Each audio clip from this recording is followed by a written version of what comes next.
Good morning friends, welcome to the prelims booster session. आज का पहला टॉपिक है द विप सिस्टम। टॉपिक आपके पॉलिटी के लिए इंपॉर्टेंट है। तो वाइस प्रेसिडेंट जो है उन्होंने क्रिटिसाइज़ किया है पार्टी के विप सिस्टम को और कहा है कि जो ये विप सिस्टम है, इससे एमपीज़ जो होते हैं उनके फ्रीडम ऑफ एक्सप्रेशन पर जो है वो रिस्ट्रिक्शन लगती है और सिर्फ सर्विलिटी ही इम्पोज करता है ये जो है एमपीज़ के ऊपर कि उन्हें पार्टी लाइन फॉलो करनी पड़ती है। तो उन्होंने कहा कि क्या ज़रूरत है विप्स की, क्योंकि ये रिप्रेजेंटेटिव्स को अपनी इंडिपेंडेंट जजमेंट जो है वो एक्सरसाइज करने से रोकती है। तो विप सिस्टम क्या है? विप का वर्ड जो है ये ओरिजिनेट हुआ इंग्लैंड के हंटिंग फील्ड्स में, जहाँ पर एक विपर जो लैश मारता है उसको टास्क दिया जाता था कि वो जो स्ट्रे हाउंड्स हैं उनको विद इन द पैक रखे। ठीक है। तो इंडिया के जो पॉलिटिकल सिस्टम में ये विप जो है अपनी पार्लियामेंट्री हिस्ट्री में शुरू से ही था, जिसमें पार्टी डिसिप्लिन को मेंटेन करना जो है इसका टास्क रहता है, खासकर इम्पॉर्टेंट वोट्स के टाइम पर। तो इंडिया में इसको कैसे जो है वो लीगली रिकग्नाइज़ किया है, तो एंटी डिफेक्शन लॉ जो है उसमें कंप्लायंस जो है विप सिस्टम के साथ जो है वो करना जो है वो कंपलसरी किया गया है, ताकि पॉलिटिकल पार्टीज़ की इंटेग्रिटी को प्रिजर्व किया जा सके। इवन सुप्रीम कोर्ट ने भी टाइम एंड अगेन कहा है कि पार्टी डिसिप्लिन मेंटेन करना और जो है वो स्टेबिलिटी इन गवर्नेंस के लिए इंपॉर्टेंट है। तो पार्टीज़ जो हैं कुछ की इश्यूज़ जो होते हैं उसको अपनी पॉलिटिकल आइडेंटिटी की तरह देखती हैं और एक्सपेक्ट करती हैं कि उनके एमपीज़ जो हैं वो पार्टी लाइन को फॉलो करें। रूलिंग पार्टीज़ और कॉलिशंस के लिए यूनानिमस अटेंडेंस और कंप्लायंस जो है वो ज़रूरी हो जाता है अपनी मेजॉरिटी स्ट्रेंथ को दिखाने के लिए। पार्टी का जो चीफ विप होता है वो एक तरह से लियाजनिंग करता है लीडरशिप और एमपीज़ के बीच में और बताता है कि उनको जो एमपीज़ को कि पार्टी का स्टैंस जो है वो उन क्रिटिकल मैटर्स पर क्या है और आपको कैसे वोटिंग देनी है। ठीक है। तो कैसी किस तरह की होती हैं विप्स? एक होती है वन लाइन विप, जिसमें कि मेंबर्स को इन्फॉर्म किया जाता है कि एक वोट जो है वो करनी है, और लेकिन उनको ऑफ कोर्स अलाउ होता है कि वो अब्सटेन कर सकते हैं उसमें से। टू लाइन विप में क्या होता है, मेंबर्स को प्रेजेंट रहना होता है, बट ये नहीं बताया जाता कि किस तरह से उनको वोटिंग देनी है। थ्री लाइन विप जो है वो सबसे स्ट्रिक्ट होती है, जिसमें उनको कहा जाता है कि आपको प्रेजेंट भी रहना है और वोट भी इस तरह से ही करनी है कि पार्टी लाइन को फॉलो करो आप। तो जो थ्री लाइन विप है वो पार्टी के चीफ व्हिप इशू करते हैं और स्ट्रिक्ट अधेरेंस उसको फॉलो करनी पड़ती है। अगर नहीं आपने फॉलो किया उसको तो आपको एंटी डिफेक्शन लॉ के अंडर बाहर निकाला जा सकता है पार्टी से, और ऑफ कोर्स आपकी मेंबरशिप जा सकती है। तो जो चीफ व्हिप होते हैं पॉलिटिकल पार्टी के, सबसे ज़्यादा इंपॉर्टेंट रोल प्ले करते हैं वो इन्फोर्स करने के लिए व्हिप सिस्टम को। लोकसभा के अंदर जो मिनिस्टर ऑफ पार्लियामेंट्री अफेयर्स होते हैं वो गवर्नमेंट के चीफ व्हिप होते हैं। राज्यसभा में मिनिस्टर ऑफ स्टेट जो पार्लियामेंट्री अफेयर्स के होते हैं वो चीफ व्हिप होते हैं। अगर कोई मेंबर जो है वो चीफ व्हिप के डायरेक्टिव को डिफाई करता है तो पार्टी लीडर जो है वो उसकी डिस्क्वालिफिकेशन जो है वो प्रिजाइडिंग ऑफिसर को रिकमेंड कर सकता है। ठीक है। सिग्निफिकेंस क्या है विप सिस्टम का? इससे इंश्योर होता है डिसिप्लिन और coherence with in political parties. Experts के मुताबिक एक सिंगल वोट की भी जो है कीमत बहुत ज़्यादा होती है लेजिस्लेशन के जो है वो फेट को डिटरमिन करने में, या इवन काउंसिल ऑफ मिनिस्टर्स के भी फेट के लिए। ठीक है। इंटरनल डिसएग्रीमेंट्स हो सकते हैं पार्टी के फोरम्स में, लेकिन पार्टी का जो फाइनल डिसीजन है उसको फॉलो करना ज़रूरी होता है, ताकि अकाउंटेबिलिटी और यूनिटी जो है वो बनाई जा सके पार्टी की। ठीक है। नेक्स्ट हम टॉपिक देखते हैं geo tagging of Chinar trees. ये टॉपिक आपके एनवायरनमेंट के लिए इंपॉर्टेंट है। तो जम्मू कश्मीर गवर्नमेंट ने लॉन्च किया है ट्री आधार मिशन, ताकि कंजर्व किया जा सके रीजन के डिक्लाइनिंग चिनार ट्रीज़ को। तो इसमें एक सेंसस कंडक्ट किया गया है चिनार ट्रीज़ का, जिसमें कि उनको एक यूनिक आइडेंटिटी दी गई है ताकि मॉनिटर किया जा सके और उन्हें प्रोटेक्ट किया जा सके। तो चिनार क्या होते हैं? ओरिएंटल प्लेन ट्री, जो कि मेपल लाइक ट्री होता है जिसकी वास्ट कैनपी होती है। कूल क्लाइमेट्स में जहाँ पर सफिशिएंट वाटर है वहाँ पर पाया जाता है। 30 मीटर लंबा हो सकता है ये। 30 से 50 साल लगते हैं मैच्योर होने में और 150 साल लग जाते हैं इसको अपना फुल साइज़ अचीव करने में। तो ये चिनार वर्ड जो है ये मुगल्स ने कॉइन किया था, खासकर जहांगीर ने। मुगल्स ने चिनार प्लांटेशंस किए थे कश्मीर में। इसको एक तरह से रॉयल ट्री माना जाता है।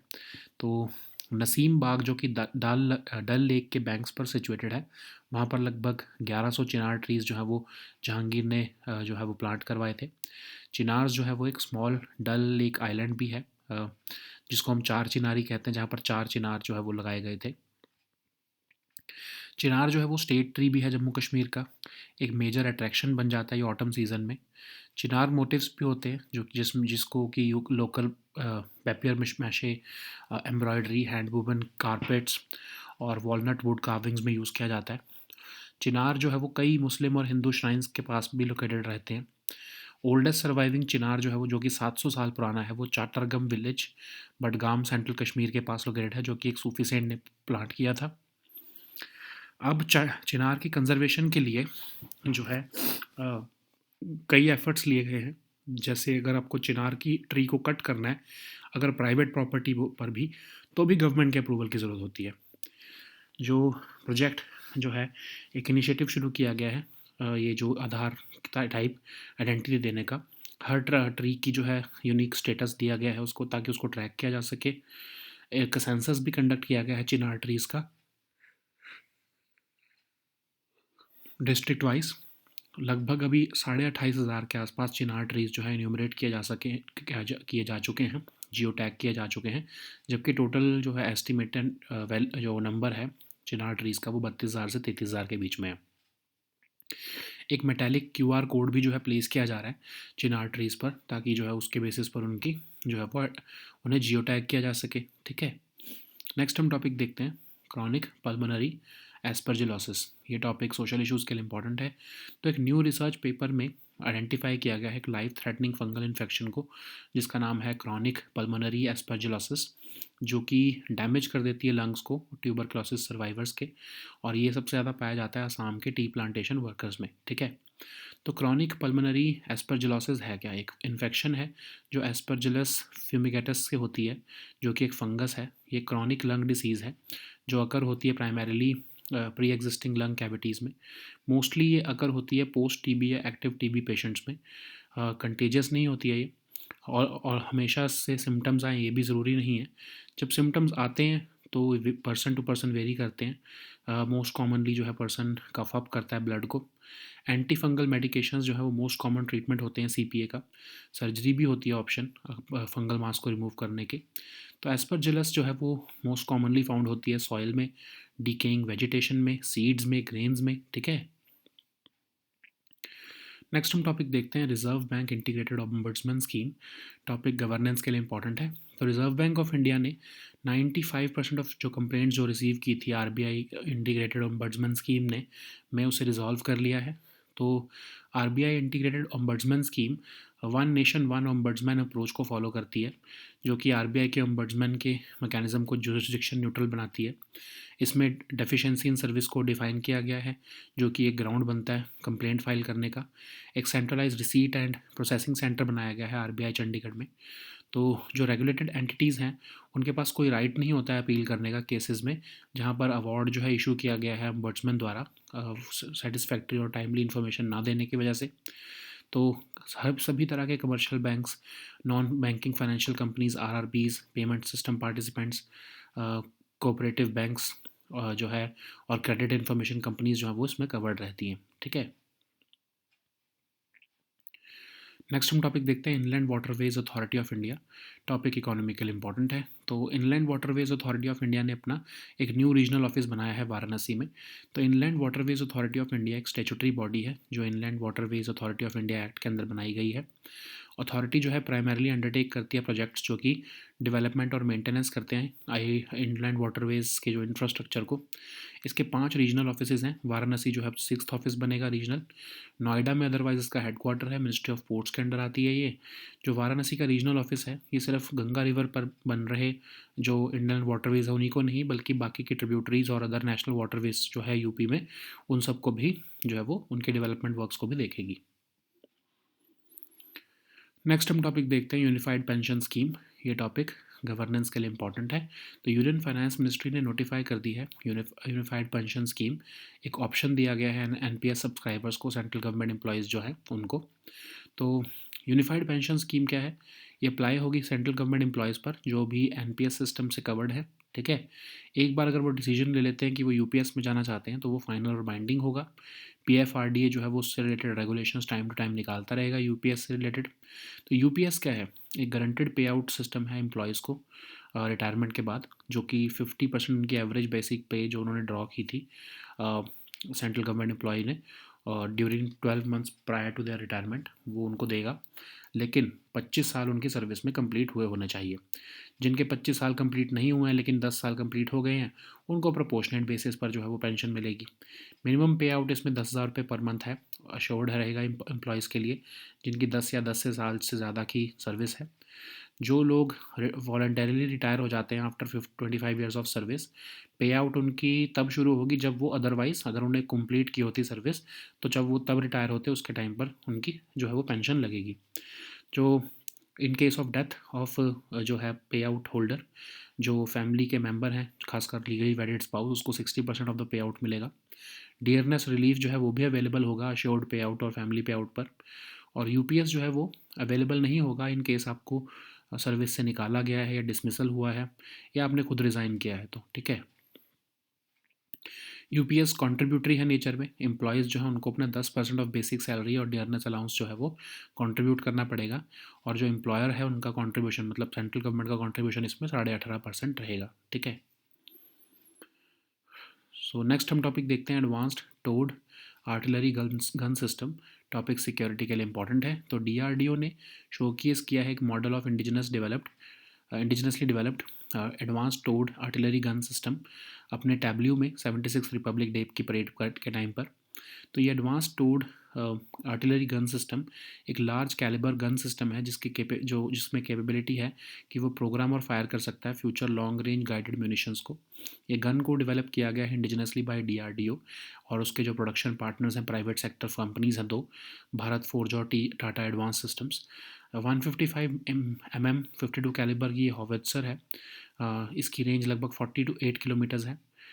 इसमें एक बर्स्ट फायरिंग मोड है और सोफिस्टिकेटेड इलेक्ट्रॉनिक्स हैं, शूट एंड स्कूट कैपेबिलिटी भी है इसकी, और इसको डिज़ाइन किया गया है कि ये एक्सट्रीम टेम्परेचर्स में भी ऑपरेट कर सकती है, ठीक है। So now let us see all these topics in English. So the first topic is the whip system. This topic is important for your polity section. So Vice President Jagdeep Dhankad ji has criticized the party whip system, and he has said that it restricts MPs' freedom of expression and it also enforces servility by compelling them to follow the party line. So he has questioned the necessity of whips, arguing that they prevent representatives from using their independent judgment. So this whip system originates from England's hunting fields, where a whipperin was tasked with keeping stray hounds with the pack. And in India, this system dates back to the beginning of parliamentary history, and it plays a crucial role in maintaining party discipline, particularly during important votes. So the anti-defection law, which was enacted in 1985, enforces compliance with the whip system to preserve the integrity of political parties in India's parliamentary democracy. While some view the system as restrictive, even the Supreme Court has upheld its necessity for maintaining party discipline and stability on governance. So, parties see voting on key issues as central to their political identity, and they expect the MPs to line with the party line.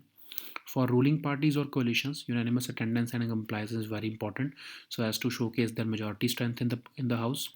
The party chief whip acts as the liaison officer between the leadership and the MPs, and he or she communicates the party's stance on critical matters to the MPs. So, what are the types of whips? First is the one-line whip, in which the members are informed about a vote, but it allows them to abstain. Then there is two-line whip, which requires members to be present, but it does not dictate how to vote. Then there are the strictest directives, which instruct members to be present and vote as per the party line. Then we have the three-line whip, which is typically issued by the party's chief whip. It mandates strict adherence. Violation can lead to disqualification under the anti-defection law as well. Okay. So, what are the key roles in the whip system? So, the chief whip of a political party holds the most crucial role in enforcing the whip system. In terms of government, uh, in Lok Sabha, the Minister of Parliamentary Affairs acts as the government's chief whip. In the Rajya Sabha, the Minister of State for Parliamentary Affairs serves as the government's chief whip. So, what are the consequences of violating a whip? If a member of the ruling alliance defies the chief whip's directive, the party leader can recommend the disqualification of the member to the presiding officer. This whip system ensures discipline and coherence within political parties, and according to experts, the outcome of a single vote in parliament can determine the fate of the legislation or even the council of ministers. So, what is the um, rationale behind this whip system. So, in terms of theory, so while it says that while internal disagreements can be voiced within the party forum, compliance with the party's final decision is very important so as to ensure accountability and unity, okay, in the parliamentary system of government, okay. So the next topic is geotagging of chinar trees. This topic is important for your environment section. So Jammu Kashmir government has launched the Tree Aadhar mission so as to conserve the region's declining chinar trees. So this initiative includes conducting a census of chinar trees and assigning them a unique identity to monitor and protect them effectively. So what are chinar trees? So these are the oriental plane tree. These are the maple-like tree with a vast canopy. They are found in cool climates with sufficient water. They grow up to 30 meters tall. They take 30 to 50 years to mature and 150 years to reach the full size. So this name Chinar is coined by the Mughals, possibly by Jahangir, and Mughals expanded the Chinar plantations in Kashmir. They considered them as a royal tree. Okay, so what are the notable contributions by Jahangir? So he created the Naseem Bagh on Dal Lake's banks with over 1100 chinar trees. He also planted chinars on a small Dal Lake island, which is now known as the Char Chinari. Okay, so what is the importance of chinar in Kashmir? So chinar is the state tree of Jammu and Kashmir, and it has become a major attraction in autumn turn when its leaves turn crimson, red, and golden. Chinar motifs are also commonly seen in local papier mâché, embroidery, hand woven carpets, and walnut wood carvings. So, chinar trees are found mainly near the Muslim and Hindu shrines also in the region. The oldest surviving chinar in Chatargam village of Badgam, central Kashmir, was planted by a Sufi saint. So, cutting a chinar tree requires government approval even on a private property. So, this new initiative aims to track the status of each chinar tree, and for that, the census of chinar trees has also been conducted district wise. As of now, 28,560 chinar trees have been enumerated and geotagged out of an estimated 32,000 to 33,000 chinar trees. A metallic QR code has also been given to these trees for the geotagging. Okay. So the next topic is chronic pulmonary aspergillosis. This topic is important for your social issues. So recently, a new research paper has identified a life-threatening fungal infection called the chronic pulmonary aspergillosis, which is mostly found in the damaged lungs of tuberculosis survivors, especially among the Assam's tree plantation workers. So what is chronic pulmonary aspergillosis? So it's an infection which is caused by the Aspergillus fumigatus, which is a fungus that strikes individuals with immunodeficiency. So it's a chronic lung disease that occurs commonly in pre-existing lung cavities. It mostly occurs in post-TB or active TB patients. It is not contagious. It does not always cause symptoms, but when symptoms occur, they can vary from person to person. The most common symptom is coughing up blood. Antifungal medications can be used for the treatment of CPA. Surgery is also an option to remove the fungal mass. What is aspergillus? It is most commonly found in soil, decaying vegetation, and seeds and grains where they thrive as saprophytes. Okay.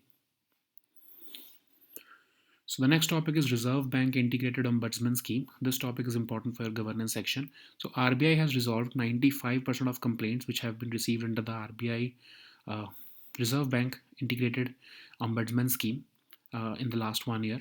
So RBI Integrated Ombudsman Scheme follows the One Nation One Ombudsman approach by making the RBI's ombudsman mechanism jurisdiction neutral. So it defines the deficiency in service as the ground for filing a complaint. There is a centralized receipt and processing center which has been set up at RBI Chandigarh. The regulated entities will not have any right to appeal in cases where an award is issued by the ombudsman against it for not furnishing satisfactory and timely information. It also covers all commercial banks, NBFCs, RRBs, payment system participants, cooperative banks, and also the credit information companies. Okay. The next topic is Inland Waterways Authority of India. This topic is important for your economy section. So, Inland Waterways Authority of India has set up a new regional office at Varanasi. So, it's a statutory body which has been established under the Inland Waterways Authority of India Act 1985.